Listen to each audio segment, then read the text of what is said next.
ये आज है। अब इलस्ट्रेशन नंबर 6 में सबसे पहले देख लेते हैं सम्स में रिक्वायरमेंट क्या है। तो यहाँ बोला you are required to prepare contract account. तो हम लोग को यहाँ पे सम्स में बनाना है contract account for 3 year and total estimated profit and loss from the contract. तो हम लोग को यहाँ पे टोटल एस्टिमेटेड प्रॉफिट भी निकालना है। टोटल एस्टिमेटेड प्रॉफिट कैसे निकाल देते हैं, जो हम लोग के पास यहाँ पे कॉन्ट्रैक्ट का प्राइस होता था उसमें से प्राइस में से हम लोग माइनस जब करते थे कॉस्ट जो कॉन्ट्रैक्ट का होगा उस दोनों का डिफरेंस को हम लोग बोलते हैं एस्टिमेटेड प्रॉफिट। तो हम लोग को यहाँ पे कॉन्ट्रैक्ट अकाउंट में बनाना है और एस्टिमेटेड प्रॉफिट एंड लॉस भी हम लोग को कॉन्ट्रैक्ट का निकालना है। तो चलिए देख लेते हैं और हम लोग के पास सम्स में क्या क्या चीज दे रखा हुआ है। तो यहाँ क्या बोला कि Mrs Bansal construction company limited to a contract for ₹60 lakh. तो यहाँ पे कॉन्ट्रैक्ट का जो प्राइस दे रखा हुआ वो हम लोग के पास कितने का 60 लाख का। फिर expected to complete in 3 year. तो यहाँ पे 3 साल में यहाँ पे कंप्लीट करने का एक्सपेक्टेशन इसका है। The following particular relating to the contract are available, जिसमें यहाँ पे मटेरियल का दे रखा हुआ, फिर यहाँ पे वेजेस का, फिर ट्रांसपोर्टेशन कॉस्ट का, अदर एक्सपेंस, यहाँ पे क्यूमुलेटिव वर्क सर्टिफाइड, यहाँ पे क्यूमुलेटिव वर्क अनसर्टिफाइड। तो हम लोग के पास सारा कुछ दे रखा हुआ है जो 2018 का 19 का उसके बाद 20 का दे रखा हुआ है। फिर यहाँ पे बोला plan costing of 3 lakh was bought at the commencement of the contract. तो यहाँ पे कमेंसमेंट जब कॉन्ट्रैक्ट का हो रहा था उस टाइम यहाँ पे 3 लाख का लैंड को बाय किया गया। फिर यहाँ पे depreciation was to be charged at 25% per annum. तो यहाँ पे 25% से के रेट से डेप्रिसिएशन चार्ज किया जाएगा ऑन रिटेन ऑन वैल्यू। तो जो भी रिटेन ऑन वैल्यू होगा उस पर। फिर बोला द कॉन्ट्रैक्टर पे 75% of the value of work certified. तो यहाँ पे 75% जो भी वर्क सर्टिफाइड का होगा ये कॉन्ट्रैक्टर पे करेगा। एंड व्हेन सर्टिफाइड जो भी जब सर्टिफाइड होगा उसके बाद यहाँ पे 75% का पेमेंट करेगा। And make the final payment on the completion of the contract. और फाइनल पेमेंट कब कर देगा, जब कॉन्ट्रैक्ट क्या हो जाएगा, कंप्लीट हो जाएगा। ये सब बहुत ही ईजी है, सिर्फ हम लोग को कॉन्ट्रैक्ट अकाउंट बनाना है, उसके बाद हम लोग लास्ट में एस्टिमेटेड प्रॉफिट भी बना लेंगे। तो चलिए देखते हैं किस तरह से बनाते हैं। आ जाए कॉपी में। ये बहुत ही सिंपल सम्स है। इलस्ट्रेशन नंबर कौन सा है, कितना है, 6 है। तो यहाँ पे लिखिए इलस्ट्रेशन नंबर 6 कॉन्ट्रैक्ट अकाउंट और 2018 के लिए बना रहे हैं सबसे पहले। तो यहाँ पे मटेरियल का देख लेते हैं। तो यहाँ पे 2 लिखिए मटेरियल। फिर यहाँ पे दे रखा हुआ नीचे क्या, वेजेस। फिर यहाँ पे ट्रांसपोर्टेशन एक्सपेंस के लिए। फिर यहाँ पे क्या दे रखा हुआ है, अदर एक्सपेंस जो कितना कितना दे रखा हुआ है 675,000। तो यहाँ पे लिख देते हैं 675,000। फिर वेजेस में दे रखा था 6,20,000। तो यहाँ पे 6,20,000। उसके बाद यहाँ पे 30,000 ये लिखिए 30,000, यहाँ भी लिखिए 30,000। फिर राइट साइड में हम लोग क्या लिखते थे, यहाँ पे बाय वर्क इन प्रोग्रेस, जहाँ पे लिखते थे सबसे पहले में वैल्यू ऑफ वर्क सर्टिफाइड, और यहाँ पे लिखते थे कॉस्ट ऑफ वर्क अनसर्टिफाइड। ये लिखते the value of work certified, और उसके बाद नीचे में कॉस्ट ऑफ वर्क अनसर्टिफाइड जो कितना कितना दे रखा हुआ। तो यहाँ पे 13,50,000 और 15,000। यहाँ लिख देते हैं हम लोग 13,50,000 और ये हम लोग के पास आ जाएगा 15,000। ये हम लोग यहाँ पे लिख दिए, ठीक है। ये हो गया वैल्यू ऑफ वर्क सर्टिफाइड और अनसर्टिफाइड का। अब यहाँ देखिए आगे इन्फॉर्मेशन में हम लोग के पास क्या बोला, जो काम का यहाँ पे कि प्लांट कितने का परचेज किया गया 3 लाख का। तो यहाँ पे 2 लिखेंगे हम लोग प्लांट जो 3 लाख का यहाँ पे परचेज किया गया, और जिस पे डेप्रिसिएशन कितना चार्ज किया जाएगा 25% पर एनम जो रिटर्न और वैल्यू के हिसाब से। यहाँ पे लिखेंगे by closing balance of plant. तभी तो हम लोग इसी तरह से लिखते थे ना कॉन्ट्रैक्ट अकाउंट में कि जो भी परचेज किया होता था उससे डेबिट साइड में और इसके क्लोजिंग बैलेंस को क्रेडिट साइड में, जिससे इस दोनों का डिफरेंस जो हो जाएगा डेप्रिसिएशन जो नॉर्मली हम लोग के पास प्रॉफिट एंड लॉस अकाउंट में था उसी तरह से। तो देखिए क्लोजिंग बैलेंस कितना हो जाएगा, तो यहाँ पे 3 लाख हो गया, इसमें से हम लोग 25% माइनस कर देंगे। तो 3 लाख में से 25% माइनस करेंगे तो कितना हो जाता है, तो ये हम लोग के पास आ गया 2,25,000। तो ये हम लोग के पास आ जाएगा 2,25,000। ये आ गया। और तो कुछ यहाँ पे हम लोग के पास इन्फॉर्मेशन नहीं दे रखा हुआ है। तो इस दोनों का जो भी डिफरेंस होगा वो हम लोग के पास क्या आ जाएगा, नोशनल प्रॉफिट। तो चलिए देखते हैं इस केस में हम लोग के पास नोशनल प्रॉफिट या लॉस कितना आता है। तो डेबिट साइड को टोटल करके देख लेते हैं। तो यहाँ पे 675,000 प्लस में 6,20,000 प्लस में 30,000 फिर 30,000 फिर उसके बाद 3 लाख। तो हम लोग के पास टोटल जो आ गया 16,55,000। ये हम लोग के पास कितना चुका है 16,55,000। राइट साइड में जब देखेंगे 30,50,000 प्लस में 15,000 प्लस 2,25,000। तो ये हम लोग के पास कितना गया 15,90,000। तो यहाँ पे हम लोग लिखेंगे 15,90,000। तो यहाँ पे राइट साइड का बड़ा है तो इस टाइम में हम लोग 15,50,000 में से 16 यहाँ पे 16 लाख अच्छा लेफ्ट साइड का 12 है तो ये दोनों में यही अमाउंट चला जाएगा, ये आ जाएगा 16,55,000। फिर माइनस करेंगे 16,55,000 में से, तो हम लोग के पास इस टाइम में नोशनल लॉस आ चुका है जो 65,000 का हम लोग के पास क्या आ चुका, नोशनल लॉस, या by costing profit and loss, जिसमें हम लोग के पास आ गया नोशनल लॉस आ गया जो बैलेंसिंग फिगर करके हम लोग के पास आ चुका है। तो ये हम लोग के पास पहला आ गया जो 2018 का हो चुका। अगर यहीं पे आप लोग costing profit and loss account बनाना चाहेंगे तो यहाँ पे बना देता हूँ costing profit and loss account. तो सबसे पहले यहाँ पे लॉस हुआ है तो इसका बैलेंस तो डेबिट हो जाएगा ना, तो टू कॉन्ट्रैक्ट अकाउंट जहाँ से 65,000 आ गया, और यही क्या आ जाएगा बाय बैलेंस सीडी जो जहाँ पे कितना हो जाएगा 65,000, और इसी के साथ costing profit and loss account ये हम लोग का कंप्लीट हो गया। और उसके बाद जो कॉन्ट्रैक्ट अकाउंट था वो भी हम लोग का कंप्लीट हो चुका है 2018 के लिए। अब हम लोग 2019 के लिए बनाएंगे, तो यहाँ पे आ जाइए नीचे बनाते हैं 2019 के लिए। एक काम करते हैं दोनों का ही यहाँ पे बना देता हूँ, लेकिन आप लोग अलग अलग करके बनाएगा, ठीक है, नहीं नहीं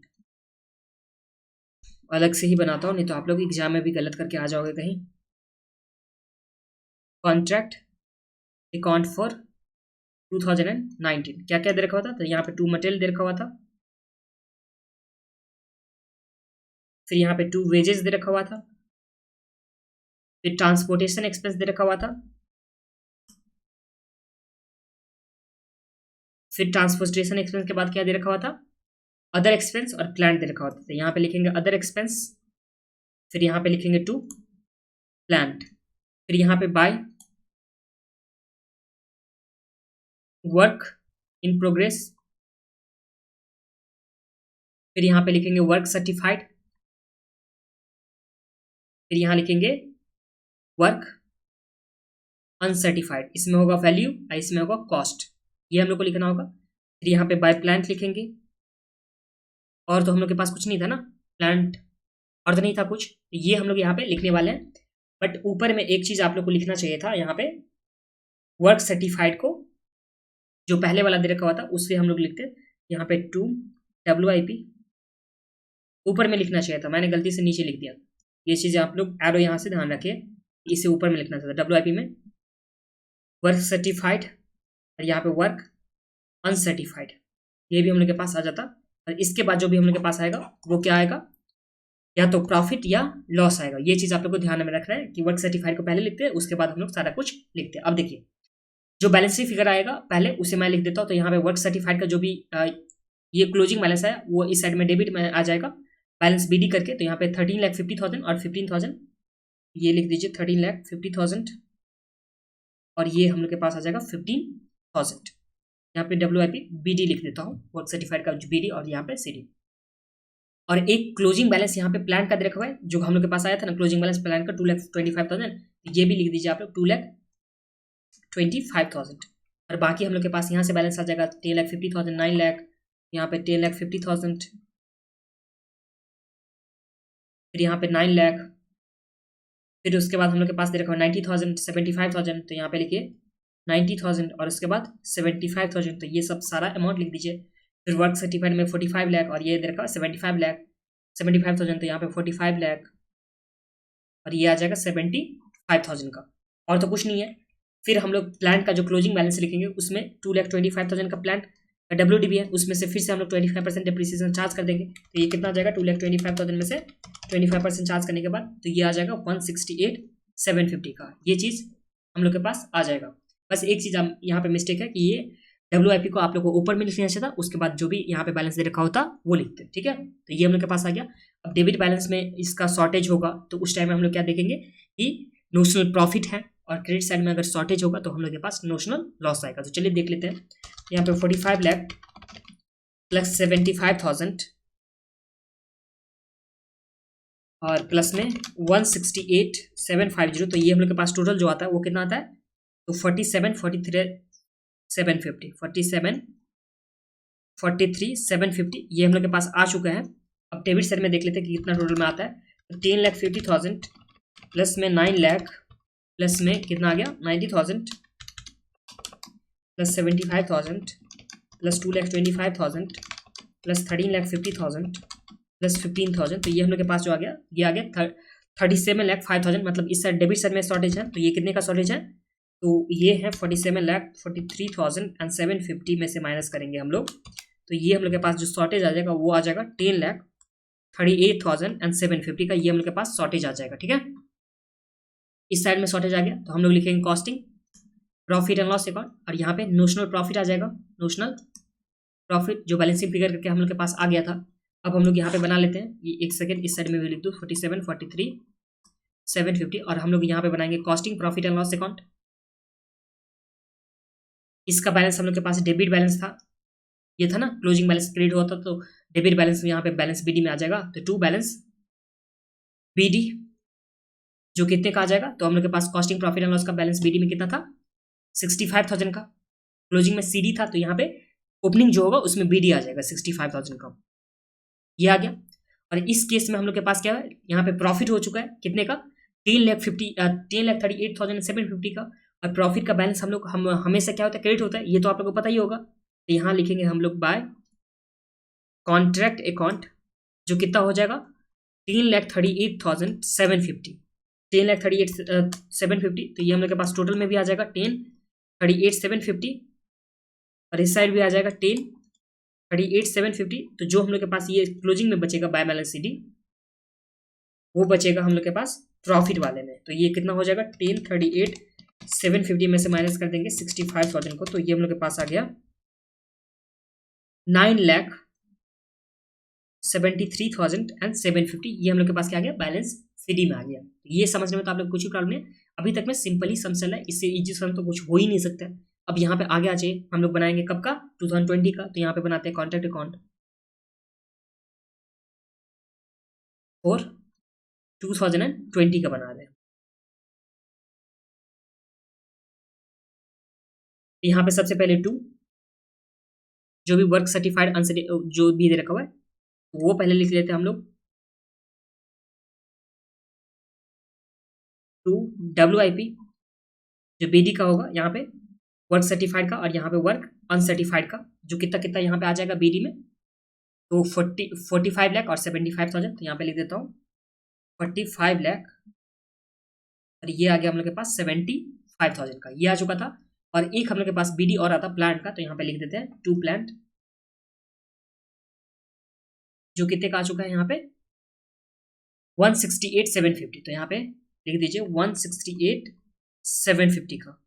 फिर यहाँ पे हम लोग के पास 2 मटेरियल का दे रखा हुआ था 2, फिर यहाँ पे हम लोग के पास मटेरियल के बाद क्या था वेजेस का था ना, फिर 2 यहाँ पे था मटेरियल के बाद वेजेस था, और क्या था ट्रांसपोर्टेशन अदर, यहाँ पे ट्रांसपोर्टेशन, फिर यहाँ पे 2 क्या था अदर का दे रखा हुआ था। तो चलिए कितना कितना दे रखा हुआ है, तो यहाँ पे देख लेते हैं 9,07,50,000, ये लिखिए 9 लाख,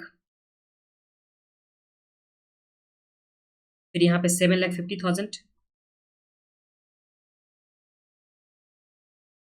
फिर इसके बाद 75,000 एंड 24,000, 75,000 एंड 24,000, ये हम लोग के पास आ गया। और जो यहाँ पे कम्युलेटिव में दे रखा हुआ है जो कंप्लीट होने का, तो यहाँ पे हम लोग के पास 60 लाख का दे रखा हुआ है, तो यहाँ पे लिखेंगे हम लोग बाय कॉन्ट्रैक्ट क्योंकि कंप्लीट हो गया लास्ट वाले में 2020 में तो कंप्लीट हो चुका है, ये हम लोग के पास आ जाएगा 60 लाख का, यहाँ पे लिख दीजिए 60 लाख, और यहाँ पे बाय प्लांट का जो क्लोजिंग बैलेंस होगा वो कितना हो जाएगा, तो प्लांट आया था 168,750 का, जिसमें से हम लोग 25% डेप्रिसिएशन चार्ज कर देंगे माइनस कर देंगे, तो ये कितना हो जाएगा, तो 168,750 में से 25% चार्ज करेंगे हम लोग, तो यहाँ पे आ गया 126,563 जो रनिंग ऑफ करने के बाद हम लोग के पास आ चुका है। तो बेस हम लोग के पास बस इतना ही इन्फॉर्मेशन है।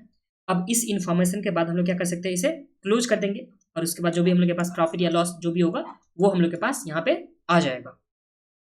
चलिए देख लेते हैं कितना डेबिट साइड में आ रहा है कि क्रेडिट साइड में आ रहा है शॉर्टेज, तो यहाँ पे 45 लाख प्लस में 75,000 प्लस में 168,750 plus 9 lakh plus 7,50,000 plus 75,000 plus 24,000, तो ये हम लोग के पास जो आ गया ये टोटल में हम लोग के पास आ चुका है 64,092,750, और डेबिट साइड क्रेडिट साइड में जब टोटल हम लोग करेंगे तो 126,563 563 प्लस इसमें ऐड करेंगे 60 लाख, तो ये हम लोग के पास आ गया 61 लाख।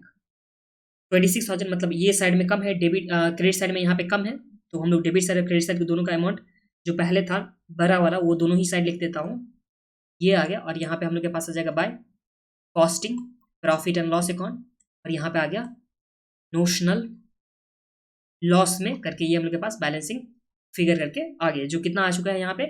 इस केस में हम लोग के पास आया, माइनस कर देता हूँ, 64,92,750, तो ये आ गया हम लोग के पास 366,187, ये हम लोग के पास क्या आ चुका है, नोशनल लॉस करके आ चुका है। अब हम लोग लास्ट में बना लेंगे costing profit and loss account, तो यहाँ पे बनाते हैं costing profit and loss account. तो सबसे पहले हम लोग के पास बैलेंस जो था वो कौन सा था, तो यहाँ पे हम लोग के पास क्लोजिंग बैलेंस जो था वो सीडी था, डेबिट बैलेंस, तो यहाँ पे हम लोग के पास जो आ जाएगा क्लोजिंग बैलेंस बीडी में जो आ जाएगा, तो यहाँ पे बाय बैलेंस बीडी आ जाएगा। प्रॉफिट था तो बैलेंस बीडी, तो कितने का, तो 973,750, यहाँ लिखिए 973,750 का हम लोग के पास क्या गया, बीडी में आ चुका है। और इस केस में हम लोग के पास लॉस हुआ, लॉस को तो हम लोग हमेशा डेबिट में लिखते हैं, तो यहाँ पे टू कॉन्ट्रैक्ट अकाउंट जो कितना आ गया 366,187, 360, यहाँ पे कॉन्ट्रैक्टर लिख दीजिए, हाँ ठीक तो है। ये हम लोग के पास आ चुका है, तो इस केस में दोनों साइड में हम टोटल करेंगे हम लोग, ये आ गया 973,750, यहाँ पे 973,750 हम लोग के पास आ गया। तो इस दोनों का डिफरेंस जो होगा वो कितना हो जाएगा, 973,750 माइनस जब हम लोग करेंगे में से 366,187, तो ये हम लोग के पास आ गया 2 estimated profit on contract, profit on contract last में हम लोग के पास आ जाता है ना, तो जो हम लोग के पास कितना आ गया 607,563। और इसी के साथ ये हम लोग का सम्स जो दे रखा हुआ था कौन सा था, इलस्ट्रेशन नंबर 6, ये कंप्लीट हो गया।